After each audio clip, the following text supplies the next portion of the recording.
FactSet have produced a couple of interesting anecdotes about the recent US earnings season. On this chart, we can see 74 companies cited the term ESG during their earnings call. That's the lowest since the second quarter of 2020. In sharp contrast, 110 companies cited AI. That's the highest number of mentions since 2010. Really, the AI buzz trumps everything right now. And looking at this, ESG was very much a 2021 phenomenon. From a QI smart machine perspective, AI-related plays all screen as rich. Nvidia, technology, NASDAQ, anything related to AI has performed strongly, but what's interesting is to note this chart here. If we look at the red line, we can see macro momentum, macro warranted fair value given overall macro conditions. It has risen strongly over the last few months. Since the end of March, it's up 16%. But since last Friday, we've actually fallen nearly 1%. A small move, a notable loss of upward momentum. For tech, that could simply be a pause that refreshes. But for ESG, life has been harder going for a while now.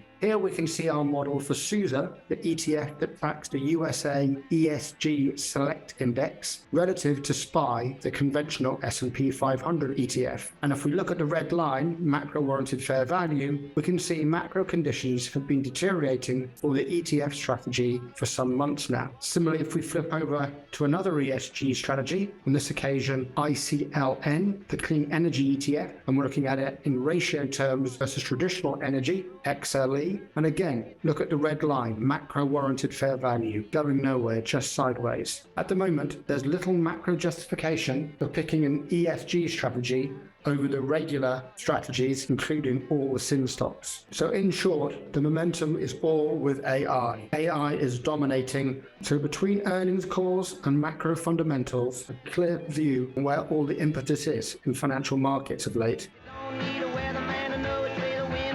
AI rules, and Bob Dylan has been long momentum.